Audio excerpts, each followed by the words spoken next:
L'écosystème des crypto-monnaies, c'est un univers qui est tellement changeant.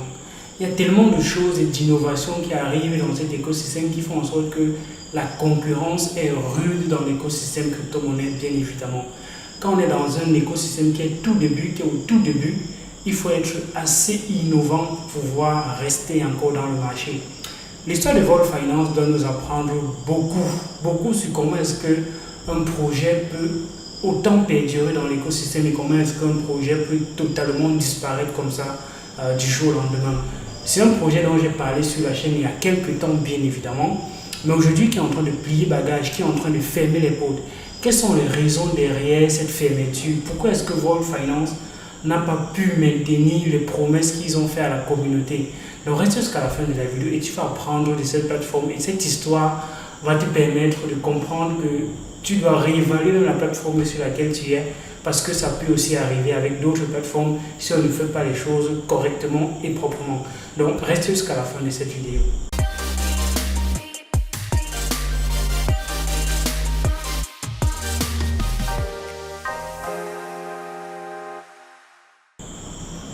Salut, moi c'est Viscondo. Bienvenue sur la chaîne. Ici on parle majoritairement de crypto-monnaies. Je t'invite donc à faire deux choses si ce sont des choses qui t'intéressent. La première, c'est de t'abonner à la chaîne, activer la cloche de notification parce que c'est super important. Liker la vidéo, partager la vidéo, permettre à d'autres personnes de découvrir le contenu de qualité qu'on partage sur la chaîne, bien évidemment. C'est quand même malheureux qu'on ne soit pas aussi nombreux, mais je sais que cette chaîne est une pépite qui va exploser grâce à toi, bien évidemment. La deuxième chose, c'est d'aller en description de la vidéo et télécharger le guide gratuit du débutant. Le lien du groupe Telegram, qui est la première communauté crypto-éducation sur le continent africain, est en description de cette vidéo. Et si tu veux des formations, il y a une formation en vidéo qui est déjà sur la chaîne, qui est déjà disponible avec le site qui est en description de la vidéo sur lequel tu peux continuer à te former. Il y a plus de 60 vidéos dans cette formation qui vont t'apprendre beaucoup de choses concernant les crypto-monnaies. Donc si tu n'as pas le temps de passer par toutes ces tonnes de vidéos qui existent déjà sur la chaîne, le condensé est fait en formation quelque part. Le lien est en description de cette vidéo. Dernière chose avant de continuer, Elvis n'est pas un conseiller financier. Cette vidéo, comme d'autres vidéos sur la chaîne, c'est uniquement à titre éducationnel. Il faut donc toujours faire ses recherches avant d'investir dans n'importe quel projet ou bien dans n'importe quelle crypto-monnaie, bien évidemment. Volt Finance, c'est l'application qui aujourd'hui doit nous interpeller sur ce qui se passe dans l'écosystème et comment est-ce qu'une application peut mourir comme ça du jour au lendemain. Volt Finance est lancé avec des objectifs de créer une plateforme qui allait être le socle de tout, qui va regorger tous les services qu'offre la finance décentralisée en un seul endroit. Donc on parle de hub de finance décentralisée, on parle du swap, on parle de la liquidité, on parle d'un launchpad et on parle d'un stablecoin. Donc l'objectif, c'était de combiner tous ces éléments dans la finance décentralisée à un seul endroit. Oui, l'objectif était bien évidemment ambitieux. Et s'ils avaient réussi, ça aurait été quand même cool de rester à un seul endroit et avoir plusieurs de ces services. Donc, ils ont fait une roadmap qui s'est lancée en Q1 2021, c'est-à-dire le premier trimestre de 2021, donc autour de janvier 2021, c'est là où la plateforme a démarré sa roadmap. Avec la création du token, la liquidity mint et le staking, le Volt Lock, donc il se lance directement avec le swap, le lock et le launchpad. Donc il y a trois services qui sont directement lancés au tout début. Donc il lance le swap, il lance le lock et il lance directement le launchpad. Et plus tard, il y a le Yield Optimizing Platform. Dans le Yield Optimizing Platform, c'est une plateforme qui va permettre d'optimiser les rendements. Et c'est ce qu'on va voir dans les farms. Il y a des plateformes maintenant comme Eleven qui couplait la liquidité qui venait en fait les tokens LP qui venaient de Volt Finance étaient bloqués sur AutoFarm et aussi sur des plateformes comme Eleven qui a connu un hack et qui aujourd'hui son token a beaucoup souffert de ces hacks mais qui est probablement peut-être en train de se révéler ou en train de mourir aussi peut-être. Donc le deuxième trimestre il y avait le second launchpad pre-sale. Donc il y a eu une vente qui s'est passée pour le token Healer Tool, qui est un autre token à travers le launchpad. Donc le premier launchpad est arrivé qui était Sweat.catch qui s'est lancé dans le launchpad qu'ils ont mis dès le début. Donc dès le début, il y avait déjà des partenariats parce que généralement quand on dit les launchpads, ça fonctionne en tant que partenaire. Ce sont les partenariats qui viennent solliciter la plateforme pour lancer les projets premièrement, ça c'est dans un tout début, mais deuxièmement, il y a d'autres projets qui vont venir payer la plateforme pour avoir la possibilité de bénéficier de l'impact que la plateforme a déjà auprès de ses utilisateurs et donner un incentive aux gens qui vont venir pour participer à ces différents projets-là. Donc ça c'était le deuxième projet s'est lancé dans le deuxième trimestre. Il y a eu Volpool programme, donc le Volpool, c'était un programme qui va consister à faire ce qu'on on voit sur PancakeSwap comme les pools de PancakeSwap. Les pools de PancakeSwap, c'est un moyen aujourd'hui de générer beaucoup de cakes. Et on voit que sur PancakeSwap, c'est ce qui génère le plus de cakes par jour. Donc dans les pools, on a plus de cakes qui viennent dans les pools par rapport à la liquidité qu'on dépose dans le farming, par exemple. Dans les pools, génèrent bien plus. Et ce programme a vu le jour au deuxième trimestre de 2021. Donc, quelques temps après, bien évidemment. Il y a eu aussi deux launchpads qui ont suivi et il y a eu un autre programme qui a suivi comme ça avec l'intégration d'une nouvelle blockchain. Donc, à peine ils se sont lancés, 2 trimestres après, ils ont déjà intégré une autre blockchain juste quelques temps après. Les événements étaient trop précipités, étaient trop rapides parce qu'on n'a pas eu le temps de développer une plateforme, un service qui fonctionne quelque part et fait grandir beaucoup de gens. On a directement ouvert les portes à d'autres plateformes. On peut se demander la question, mais se poser la question de pourquoi est-ce qu'ils se sont précipités à aller sur une autre blockchain Polygon.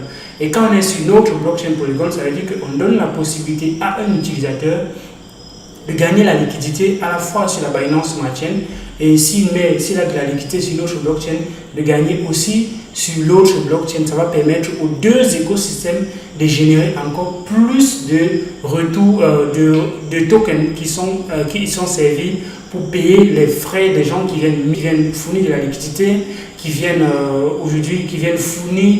bloquer les tokens LP dans les pools, dans l'optique d'alimenter les plateformes de liquidity provider. Ça fait un peu trop pour quelque chose qui vient de se lancer à peine. Ça, c'est une chose. La deuxième, le trimestre qui suit, c'est-à-dire 3 mois plus tard, on a le stablecoin qui arrive directement sur la plateforme. Et un stablecoin qui va coupler la possibilité de faire un stablecoin qui est semi-algorithmique. Une partie vient de la liquidité d'un stablecoin, il y a 75% fourni par le stablecoin et 25% fourni par le token de la plateforme. Donc c'est un token qui est collatéralisé par 2 autres tokens. Le token USDC et l'autre token qui est donc le VEX qui a alimenté la plateforme. Mais il n'y a pas eu que ces 2 tokens-là dans la plateforme. Donc ça, c'était le VUSD qui est arrivé. Mais pour alimenter tous ces différents écosystèmes, il y avait d'abord 2 tokens. Le token VEX était le token qui servait dans ces différentes plateformes de swap et de lock. Il y avait un autre token qui était le token du Launchpad qui était le VoltX. Ils ont migré, il y avait le Volt avant, on a migré vers le VoltX avec des améliorations qu'ils ont fait avec les différents smart contracts. Mais les deux étaient toujours tradables. Ça faisait encore beaucoup trop de disparités dans une seule plateforme. 2 tokens pour le même truc, en plus d'un autre token pour le swap, en plus d'un autre token VUSD qui est arrivé par la suite. Ça faisait beaucoup de tokens dans un seul écosystème, comme on peut le voir. Ici, on a les VEX, on a les VoltX et on a les VUSD. À un moment donné, chacun de ces tokens, il y avait le VEX, il y avait le Vol tout simplement et il y avait le VoltX. Il fallait avoir le VoltX pour pouvoir être éligible pour participer au projet de Launchpad. Donc, les gens qui achetaient le VoltX avaient uniquement la possibilité de participer au projet avec. Or, les projets ne se lancent pas régulièrement. Il y a eu quelques projets qui se sont lancés. Ça veut dire que quelqu'un, une fois qu'il a acheté ses VoltX et qu'il a bloqué là-bas, s'il n'y a pas la possibilité de générer des revenus avec ses VoltX, qu'est-ce qu'il va faire? Il va retirer ses VoltX et aller revendre dans l'optique d'attendre qu'il y a le prochain projet. C'est comme ça que la demande des VoltX n'était pas assez croissante parce qu'on n'était pas en permanent service offert basé sur les VoltX. Ça, c'est donc. De deux, au niveau du swap, il y avait tellement de revenus qui étaient générés à travers les pools. À travers les pools, on générait beaucoup de VEX. Ça, c'est à travers les farms, on générait beaucoup de VEX. À travers les pools, il y avait encore beaucoup plus de VEX qui étaient générés à travers les pools. Mais dans le mécanisme de fonctionnement de la plateforme, il n'y avait pas de mécanisme de retrait de pièces en circulation. Ce qui faisait que le vol est devenu très très inflationniste. L'inflation qu'il y avait a été massivement pompée. Il n'y a pas eu des mécanismes pour réduire massivement cette grosse inflation. Le résultat des comptes, qu'est-ce qui se passait? Les gens venaient sur la plateforme de VolX, retirer les intérêts et aller revendre les VolX pour pouvoir dumper le marché. Et ça, c'est comme ça que le marché a été dumpé en fait. Parce qu'il y a beaucoup de VEX qui sont donnés aux gens. Et les gens vont donc repartir avec ces VEX-là sur le marché et revendre pour récupérer les bénéfices en stablecoin. Parce qu'ils ne veulent pas le VEX, ils veulent le VEX simplement pour les intérêts que cela procure. Et quand ils vont récupérer cela, qu'est-ce qu'ils vont faire? Aller revendre, bien évidemment. Donc, la plateforme a connu cet échec-là. Et cet échec-là a été remarquable. Ça a été tellement flagrant, ça a été tellement fulgurant. La gouvernance n'a même pas pu être implémentée. On était à la fin de 2021. Un projet qui a commencé en janvier. On est autour de la fin du trimestre. Mais on n'a pas pu continuer à garder le momentum. Et c'est comme ça qu'ils ont annoncé la fermeture de la plateforme pour faire un rebranding. Dans le premier objectif de coupler les tokens et d'avoir un seul token qui alimente toute la plateforme. Donc le but c'était de rassembler tous ces tokens-ci, ces deux tokens en un seul. Ils vont donc se rebrander en une plateforme Torus. Torus, quand il arrive, il y a un seul token qui est là bien évidemment. Au début, le Torus, les gens n'avaient pas le Torus. Les personnes qui avaient le Torus sont ceux qui sont sortis de cette plateforme-ci et qui ont suivi le processus de migration pour avoir le Torus. J'ai oublié même avant de continuer qu'il y avait encore un autre mécanisme d'avoir les VEX qui était le lock staking. Le lock staking, c'est ce qu'on a en train de voir sur PancakeSwap qui permet de bloquer un token pendant une certaine période, par exemple, on voit ici 30 jours, et tu récupères les intérêts bien évidemment. Il y avait une bonne quantité de VEX qui étaient aussi remis à travers cette plateforme ici, à travers ce processus. Donc si on essaye de voir tous les moyens qui permettaient de mettre les VEX en circulation, c'était juste énorme. Et le seul mécanisme, je pense que le seul mécanisme qu'il y avait pour retirer la liquidité, pour retirer la quantité en circulation, c'était à travers le swap. Et le swap, vu que ce n'est pas le pionnier de l'écosystème, il y a très peu de personnes qui vont donc effectuer les transactions de swap à travers le Volt Finance. Il y a très peu de personnes qui venaient swapper directement sur la plateforme. Mais quand on essaye de regarder, la communication était pas mal. Ils communiquaient régulièrement sur ce qu'ils faisaient. Et la plateforme a quand même connu une certaine autorité, a quand même grandi. Elle était même à un moment donné avant les plateformes qui sont encore là aujourd'hui, telles que, on va parler de quelle plateforme? On voit Volt Finance arriver, Top DeFi ici, on voit Volt Finance arriver quelque part là, vous voyez, on voit Volt Finance arriver quelque part là. On voit à un moment donné Volt Finance hissé parmi les top DEX, simplement parce qu'il y avait beaucoup d'intérêt sur la plateforme. Les gens achetaient les tokens simplement en disant oui, il y a quelque chose qui peut arriver ici, on croit à ce projet, ça peut être intéressant, le prix est très très faible, bon, ça peut quand même être intéressant quoi. Et les gens allaient acheter massivement ce token et à un moment donné, le token c'est hissé parmi les meilleurs DEX en fait. Mais tout ce que j'ai expliqué tantôt a été donc très très néfaste pour ces crypto-monnaies. Ils ont annoncé la fermeture. La fermeture a redirigé vers la plateforme Torus. Et le même processus a encore recommencé. Le même processus a recommencé dans le sens où, pour qu'une plateforme démarre au début, on a besoin d'attirer les gens sur la plateforme. Mais pour attirer les gens sur la plateforme, ce qui se passe, on met les taux d'intérêt qui sont assez élevés. Quand on va dans le farm ici, on a les intérêts qui étaient générés ici même. Aujourd'hui, c'est à zéro. Parce que la plateforme est en train de fermer, ils ont coupé tous les intérêts pour éviter de continuer à émettre les touristes parce qu'ils sont en train de rappeler les touristes et ils sont en train de dire que ceux qui ont les touristes viennent revendre pour repartir avec un autre token. Donc, les taux d'intérêt ici étaient quand même assez élevés. Vous imaginez les taux d'intérêt qui sont assez élevés ici, qu'est-ce que les gens vont faire? Ils vont récupérer et ils vont aller revendre. Donc certaines personnes se sont fait beaucoup d'argent sur ces plateformes-ci parce qu'ils ont récupéré une bonne quantité d'intérêt dans le tout début et ils sont allés revendre progressivement en évitant de perdre ce qu'ils avaient gagné. Mais par contre, quelqu'un qui a simplement stacké sur le long terme en se disant moi je garde ça sur le long terme, ce sont les trucs que je vais garder pendant un an, cette personne a beaucoup perdu parce que en quelques temps, la crypto-monnaie a perdu plus de 99% de sa valeur. On parle de 99,999% de sa valeur. À un moment donné, le token était à 0,1 $.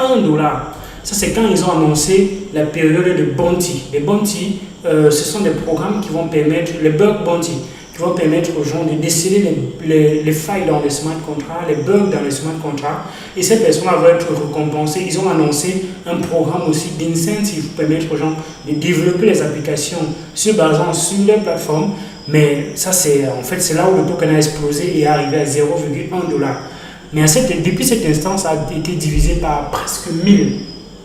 Divisé par presque 1000, ça fait perdre presque 99,99% de sa valeur. Donc depuis cet instant, si quelqu'un a conservé ces VEX, la personne a largement perdu. Si la personne a migré et est venue encore ici avec le token Taurus, cette personne aussi a encore beaucoup perdu de l'argent parce que le token Taurus a aussi beaucoup perdu en valeur. Parce qu'il y avait des intérêts assez élevés ici. Et voilà, donc on n'a pas pu créer un moyen de réduire l'effet de tokens qu'on émet en circulation. On émet beaucoup de tokens en circulation, mais derrière, on n'a pas de mécanisme pour permettre de garder et de réduire cette quantité. C'est pour ça que j'ai expliqué dans la vidéo précédente comment est-ce que PancakeSwap fait pour réduire tout ce qui est mis en circulation et réduire même de plus de 64% ce qui est mis en circulation. Or, si sur une plateforme comme celle-ci, on n'a pas de tel mécanisme et que le token est très inflationniste, ce qui va se passer, c'est évident que ce qui est en train de se passer maintenant c'est prévisible. C'est là où on est clairement en train d'aller. Et ils ont donc ce qu'on appelle la réserve. Une réserve, c'est ce qui va permettre de racheter un peu le token quand le prix passe en dessous d'un certain seuil. Mais la réserve n'est pas suffisante pour contenir, pour conserver le momentum. Et du coup, le token paye en valeur, la réserve rachète. Le token paye encore en valeur, la réserve rachète, ainsi de suite, et on épuise donc la réserve. Et à un moment donné, l'équipe a dit, on est désolé parce que si on continue de gérer le projet comme il est géré maintenant, on va vider la réserve et on ne pourra plus rien redistribuer à tous ceux qui auront les Taurus. Donc du coup, on préfère vider la réserve maintenant, redistribuer les tokens aux gens et que les gens puissent encore ressortir avec même quelques miettes de ce qu'ils ont investi en fait. Et je me pose toujours la question de savoir quel était le besoin de fermer maintenant, quel était le besoin de fermer Volt, pourquoi on ne pouvait pas rebrandir ou bien refaire encore, redéfinir les tokens, faire une migration du token et avoir un seul token qu'on va appeler le Volt Finance et qui va alimenter l'écosystème et donner plus d'utilité à les tokens et implémenter maintenant des mécanismes pour réduire la quantité en circulation. Pourquoi ce projet fermer la porte? Pourquoi ce projet aujourd'hui ne peut pas prendre sur lui le challenge de surmonter cela, de surmonter la difficulté que les gens ont eue et de permettre aux personnes qui ont cru à ce projet et qui ont soutenu le projet dès le début de pouvoir retourner au moins dans leur fonds. Parce que c'est clair que les personnes qui ont investi dans ce projet dès le début, quand ils ont annoncé et qui les ont suivis, ces personnes ont perdu beaucoup d'argent. Si c'était des fervents croyants, si c'était des personnes qui disaient oui, ce sont des projets qu'on veut garder sur le long terme et qui n'ont pas revendu à quelconque moment, ces personnes ont perdu beaucoup d'argent en fait. Mais pourquoi le projet aujourd'hui ferme, plie bagage? Est-ce que quand un projet a la difficulté, est-ce que la meilleure chose c'est de fermer tout simplement ses portes? Vous me dites cela en commentaire, mais moi clairement je pense que la meilleure chose n'était pas de fermer, la meilleure chose c'est de trouver des stratégies, des mécanismes pour permettre au token de se relever. Et il y a beaucoup de mécanismes qui peuvent permettre cela. Ils auraient pu trouver un des mécanismes qui leur aurait permis de grandir encore dans cet écosystème.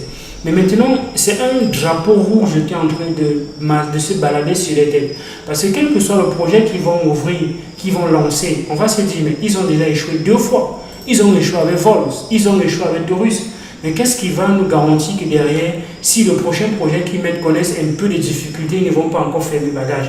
Parce que ça fait déjà quand même en moins de 2 ans, on a fermé 2 projets. Pour moi, c'est juste un record en fait. C'est juste waouh! Comment est-ce qu'un projet peut autant fermer peut fermer en si peu de temps en fait? Alors qu'on est dans un écosystème encore en pleine construction où les choses changent drastiquement, changent rapidement. Donc voilà un peu, vous voyez la plateforme YouTube, il n'y a pas assez d'abonnés, il n'y a pas beaucoup. On peut se poser la question de la communication. Est-ce qu'ils ont axé leur principe, en fait, le marketing sur la communication, est-ce que les choses étaient faites proprement pour permettre aux gens de comprendre réellement ce qui se cachait derrière? Donc, on peut un peu faire cette analyse là aujourd'hui et tu me dis ce que tu penses en commentaire de cette vidéo. Est-ce que toi, tu ne fais pas une analyse d'une plateforme avant de choisir simplement ta crypto-monnaie, ou bien tu te lèves simplement un matin, tu vois, il y a des gains par-ci par-là et tu vas simplement déposer ton argent à l'intérieur sans essayer de comprendre un peu le mécanisme de la plateforme, comment est-ce que ça fonctionne derrière. Donc cette vidéo, c'était juste pour te titiller, te permettre de comprendre que derrière, un projet peut être assez intéressant, assez bon. Il se lance dans les débuts, il fonctionne correctement, ça donne de l'argent, mais après, à un moment donné, ça ferme parce qu'il y a des problèmes liés à leur prise de valeur, à leur croissance en fait. La croissance, c'est important, mais c'est à double tranchant. Si la croissance n'est pas maîtrisée, derrière, ça peut être un problème en fait. Vous voyez, il y avait deux tokens, il y avait le VOLS et il y avait le VOLX en plus du VEX. Ça fait 3 tokens, VEX, VOLT, VOLX, en plus du VUSD qui est venu par la suite. Ça faisait quand même trop de tokens dans un seul petit écosystème comme ça. Et les gens étaient même perdus quand ils arrivaient dans l'écosystème, ils ne savaient pas quoi acheter. Je vais acheter quoi en fait? Donc, les gars, dites-moi ce que vous pensez en commentaire de cette vidéo. On apprend de cette leçon, on apprend, il y en aura d'autres par la suite. Et on va faire des vidéos pour expliquer un peu un certain nombre de choses qui arrivent dans l'écosystème ces derniers temps. D'ici à là, porte-toi bien, like la vidéo. Il y a une autre vidéo sur la chaîne Elvis Kondo. Ciao.